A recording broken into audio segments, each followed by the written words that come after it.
आप सुनते हैं, फिर भी भगवान में उतना मन नहीं लगता जितना जगत में लगता है। इसका क्या कारण? तो हमने उनसे निवेदन किया कि इसका एक ही कारण है, जगत दिखाई देता है और भगवान सुने जाते हैं। भगवान सुने जाते हैं, जगत दिखाई देता है, तो सुनने से अधिक ये दिखने वाला जगत ज्यादा प्रभावित कर देता है, क्योंकि आंख से दिख रहा है, सुन रहे हैं। पर भक्त, इसीलिए भक्त होना भी किसी वीर पुरुष का काम है। भगवान की कृपा से ही कोई भक्त बनता है। एक ने कहा, कामी क्रोधी लालची इनसे भक्ति न होए, भक्ति करे कोई सूरमा जाति वर्ण कुल खोए।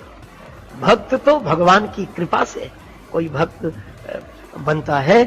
तो एक उर्दू के कवि ने बड़ी अच्छी पंक्ति कही। उन्होंने कहा कि ये मोहब्बत नहीं है तो क्या है, ये प्रेम नहीं है तो क्या है, और यह हकीकत नहीं है तो क्या है, यह परम सत्य नहीं है तो और क्या है। उस पर हम जान देते हैं अनवर, जिसको आंखों से देखा नहीं है। यह भक्ति की विशेषता है कि जिन भगवान को हमने देखा नहीं है, पर सुनकर ही हम उनके प्रति समर्पित हो गए। इसीलिए भगवान से अधिक भक्त की महिमा है, राम से अधिक राम करता सा।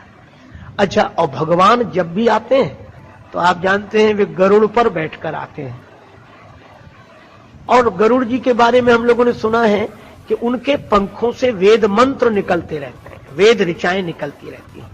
तो गरुड़ माने वेद के मंत्र शब्द, और वे हैं भगवान के वाहन। भगवान उन्हीं पर बैठकर आते हैं और आज भी आते हैं। आज जब भी जहां भगवत कथा होती है तो भगवान शब्द रूपी गरुड़ पर बैठकर ही कर्ण मार्ग से हृदय में प्रवेश करते हैं। आज भी गरुड़ के द्वारा ही तो भगवान हृदय में प्रवेश कर रहे हैं उन मंत्रों के। तो जब भगवान हृदय में आ जाते हैं, रुक्मणी जी ने भी जब भगवान को पत्र लिखा है तो कहा, हे परम सुंदर। तो भगवान को आश्चर्य हुआ कि मुझे देखा तो उन्होंने है ना, परम सुंदर कैसे? तो रुक्मणी जी ने उत्तर दिया बाद में कि मैंने देख लिया था। कैसे देखा था? बोले, आप मेरे हृदय में आ गए थे। तो भगवान ने कहा कि बिना देखे कैसे हम हृदय में आ गए? तो उन्होंने कहा कि आंख के मार्ग से नहीं, कर्ण मार्ग से आप हमारे हृदय में आ गए। और सचमुच भगवान कर्ण मार्ग से ही हृदय में जाते हैं, हृदय में जाते हैं। अच्छा, अब मुझे बात पर बात याद आई। अपने यहां जो कर्ण हुए वो सोना दान करते थे, कर्ण सोना दान करते थे। तो वह तो एक ऐतिहासिक घटना है, बड़ी महत्वपूर्ण घटना है। पर यहां दोनों शब्द में श्लेष है। कर्ण एक राजा का नाम है और कर्ण इंद्रियों को भी कहते हैं। अच्छा, कर्ण सफल कब हुए? जब सोना दान करते थे। और सोना स्वर्ण को भी कहते हैं और निद्रा की अवस्था को भी सोना कहते हैं। आज भी कर्ण सोना दान कर रहे हैं। कानों के कारण ही तो हम नहीं सो रहे हैं, क्योंकि हम सुन रहे हैं। और एक कथा थी ना, भगवान शंकर कथा सुना रहे थे, अमर कथा, और माता पार्वती जी सो गई। तो कर्ण तो रहे पर वो सोना दान नहीं कर सके। तो सुखदेव जी ने हुंकारी भरी, तो जो जागने वाला है वह सुनता है। तो भगवान तो शब्द के गरुड़ पर बैठकर कर्ण मार्ग से हृदय में उतरना चाहते हैं, पर कर्ण को सोना दान करना पड़ेगा, ये सोए नहीं। लेकिन कहा कि अगर हम आंख बंद नहीं होगी, सोएंगे नहीं, तो हमें विश्राम नहीं मिलेगा। भगवान बोले कि हमारी भक्ति पर विश्वास करके आंख मूंद लो तो सोने का सुख मिल जाएगा, विश्राम मिल जाएगा।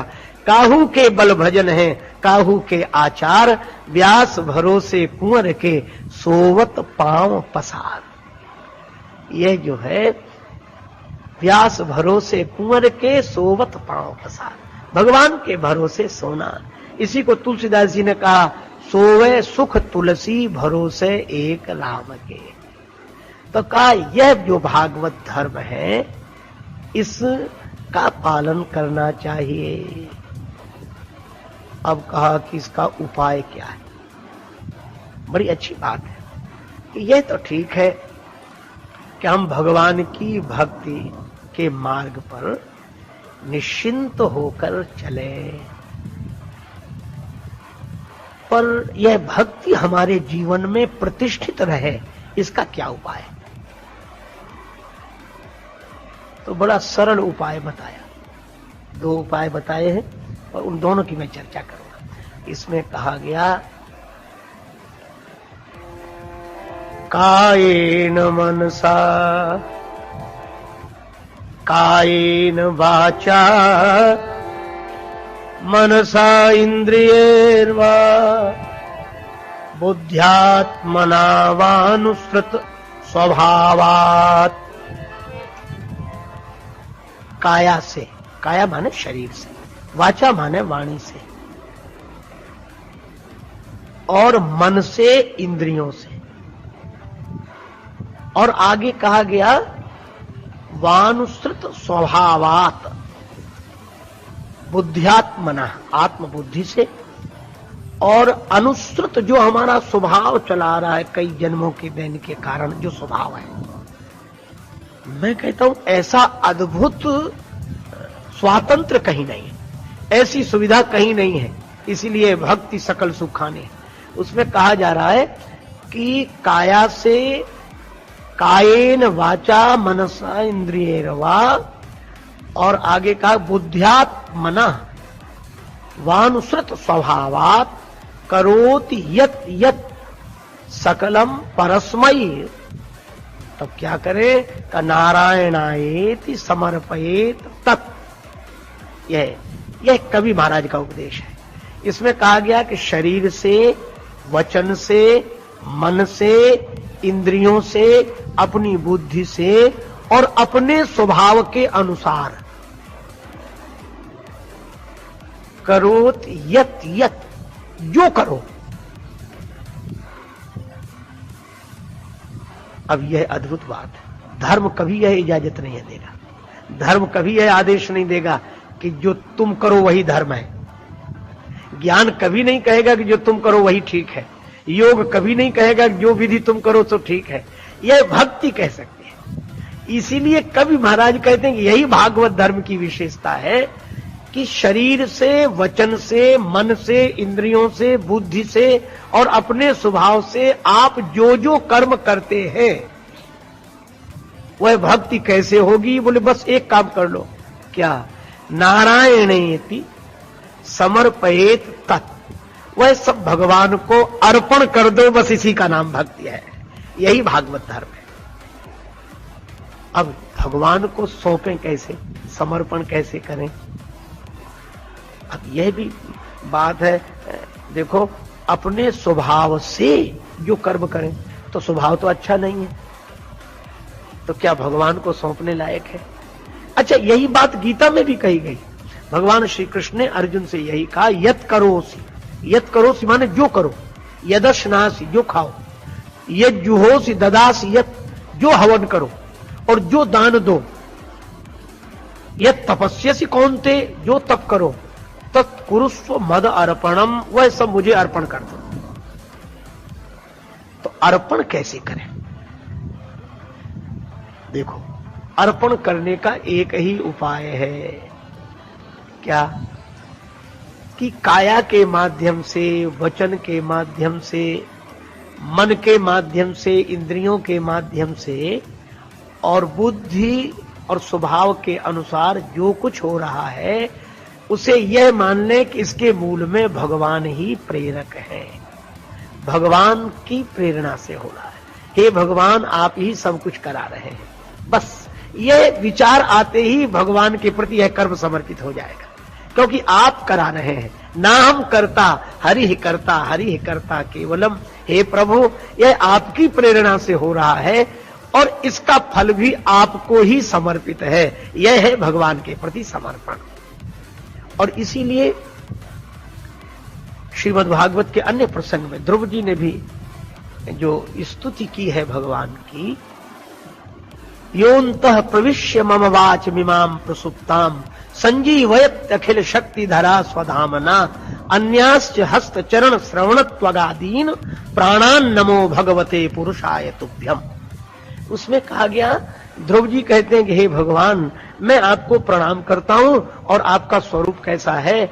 योऽन्तः प्रविश्य, जो मेरे अंतःकरण में प्रविष्ट होकर, योऽन्तः प्रविश्य मम वाच, मेरी वाणी को, मिमां प्रसुप्ताम, और सोई हुई शक्ति को गति देकर जो स्तुति करा रहे हैं, और जिनके कारण ये मन बुद्धि इंद्रियां आदि कार्य करते हैं, ये प्राण जिनके द्वारा संचालित हैं, उन प्राणेश्वर प्रभु को मैं प्रणाम करता हूं। अब यहां बड़ी अच्छी बात है, स्तुति सुनने वाले भी भगवान हैं। भगवान नारायण जब प्रकट हुए तो ध्रुव जी स्तुति करना चाहते थे, पर कर नहीं पा रहे, क्योंकि नन्हा सा बालक स्तुति करना क्या जाने। तो भगवान ने अपने कर कमल में जो शंख लिए हुए थे, उस शंख का सुखद संस्पर्श ध्रुव जी के कपोल से करा दिया, और जैसे ही कपोल से कराया तो ध्रुव जी ने यही स्तुति की, वाह भगवान, हम अब तक सोच रहे थे कि हम स्तुति करते हैं, आप सुनते हैं, लेकिन आज पता लग गया। क्या? बोले बाहर बैठकर स्तुति सुनते हो और भीतर से स्तुति कराते हो। आप ही भीतर हो और आप ही बाहर हो, इसलिए उधर जो समर्पित हो रहा है वह भी आप हैं, और इधर से जो प्रेरक हैं वह भी आप हैं। मेरा तो कहीं कुछ नहीं, अगर मेरा कुछ है तो मात्र भ्रम है, और ऐसा भाव आ जाए, यही भगवान के प्रति समर्पण है कि मेरी इंद्रियां तुम्हारी शक्ति के बिना काम नहीं कर सकती। हे भगवान, यह सब आपकी प्रेरणा से हो रहा है। मेरी श्वास भी आपकी प्रेरणा से चल रही है। मेरा जीवन आपके द्वारा दिया हुआ है। मेरे स्वभाव के द्वारा जो कुछ भी हो रहा हो प्रभु, वह आपको ही समर्पित है। इन शरीर मन इंद्रियों के द्वारा जो भी है वह आपको समर्पित है। यह समर्पण का भाव हुआ। लेकिन इसमें एक लाभ और भी है। एक कथा मैंने सुनी थी, एक संत का अनुभव था।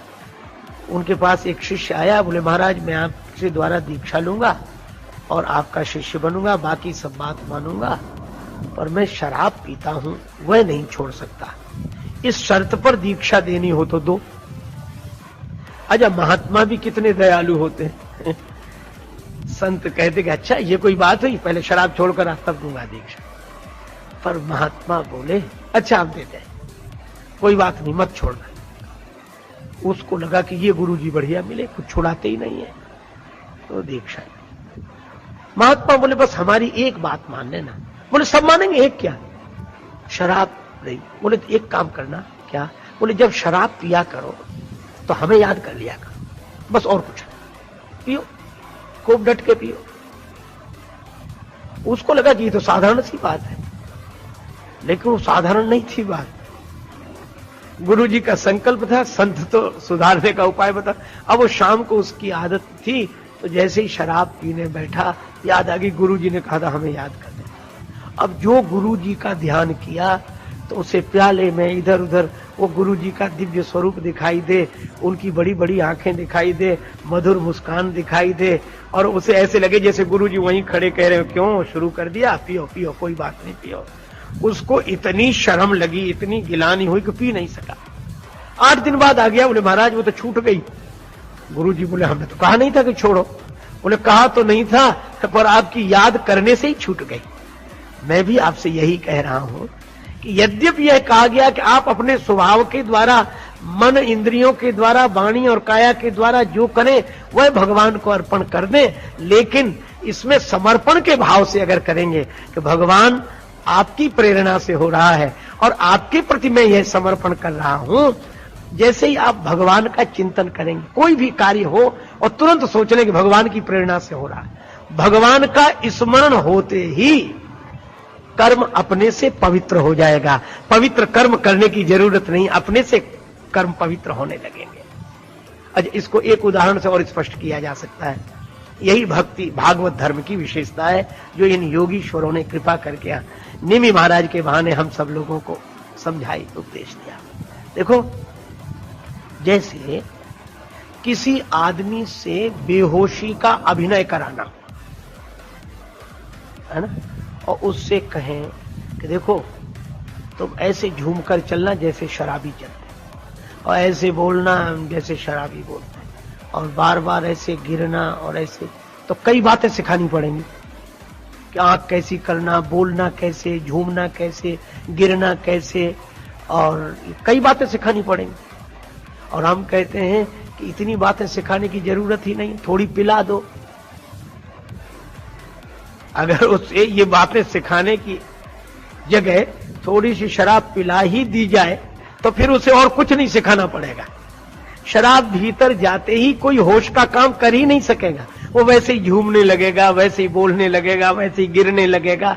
क्यों? शराब भीतर गई। तो शराब पीने वाले को अगर पिला दी जाए तो उसे बेहोशी सिखानी नहीं पड़ती।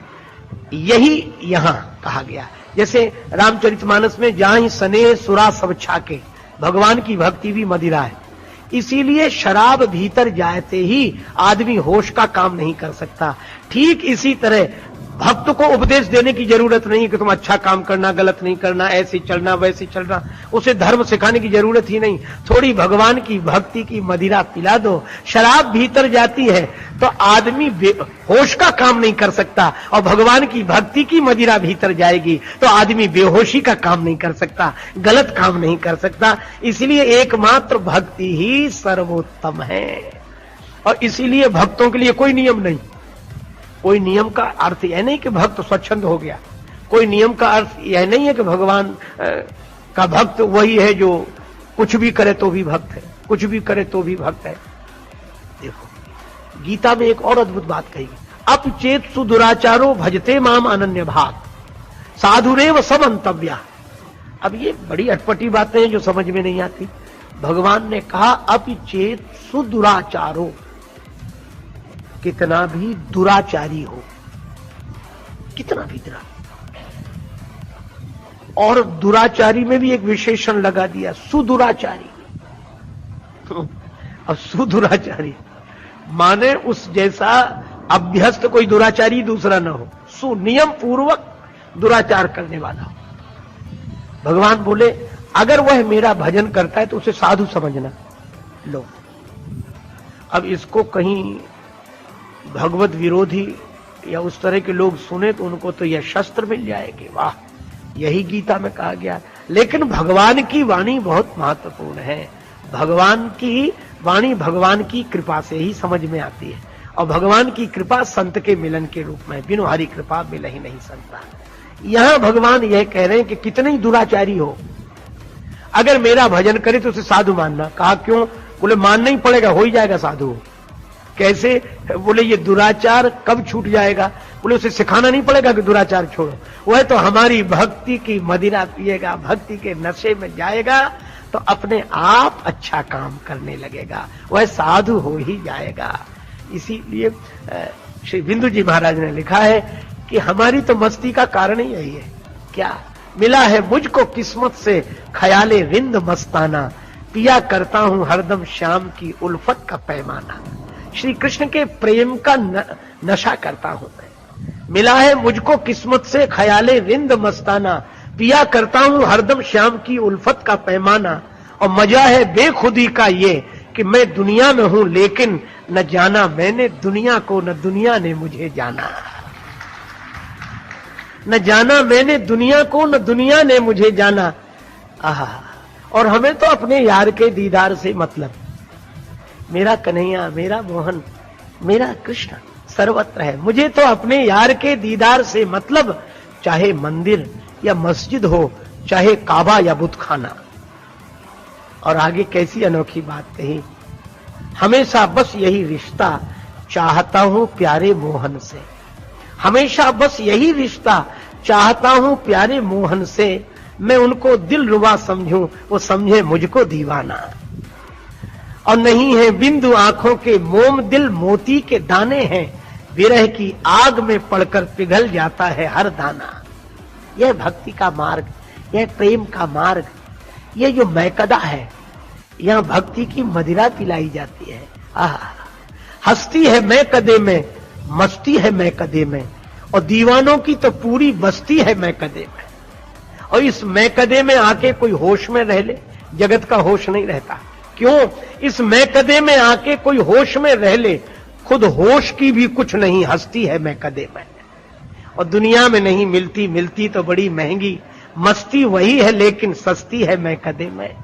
और राजेश हो भंवर में, लगे पार या कि डूबे, परवाह नहीं जब से कश्ती है मैकदे में। और यह मदिरा पीता हूं मैं, शराब सरेआम पीता हूं, जब भी वक्त मिलता है सुबह शाम पीता हूं। दुनिया के मैखाने मुझे अच्छे नहीं लगते, मैं तो मुर्शिद के मैकदे में जाम पीता हूं। लौकिक शराब पीने वाला होश में नहीं रहता और भगवान की भक्ति की अलौकिक मदिरा मन से पीने वाला व्यक्ति बेहोश नहीं रहता। और इसीलिए यहां कहा जा रहा है कि काया वचन और मन इंद्रियां, कायेन वाचा मनसेन्द्रियेर्वा बुद्ध्यात्मना वानुसृत स्वभावात् करोति यत् यत् सकलम परस्मै नारायणेति समर्पयेत् तत्। और समर्पण ये कि जो भी कर्म करने जाएं उसके पहले भगवान का स्मरण कर लें, प्रभु आपकी प्रेरणा से हो रहा है, और भगवान का स्मरण आते ही अपने आप कर्म पवित्र हो जाएगा। जैसे एक उदाहरण दिया जाए, एक संत से किसी ने पूछा कि क्या खाएं, तो लोग बता देते हैं कि ये खाओ इससे स्वास्थ्य ठीक रहेगा, ऐसे चार्ट बनाते हैं। पर हमारे संतों ने, भक्तों ने भी बड़ी सुंदर व्यवस्था दी कि देखो भोजन की शुद्धि अपने आप हो जाएगी। वो बोले हम क्या खाएं? महात्मा बोले एक काम करो, जो तुम्हारा मन हो सो खाओ, यदश्नास, जो खाना हो खाओ, पर एक काम करना। क्या? बोले भगवान को भोग लगाकर खाया कर, भगवान को भोग लगाकर खा। उसने कहा लगा देंगे, पर परेशान हो गया। अब उसको जो खाने की आदत थी, अब उसको लगा कि भगवान को भोग लगा के खाना, तो अब बड़ा परेशान हुआ कि भगवान खाते भी हैं कि नहीं।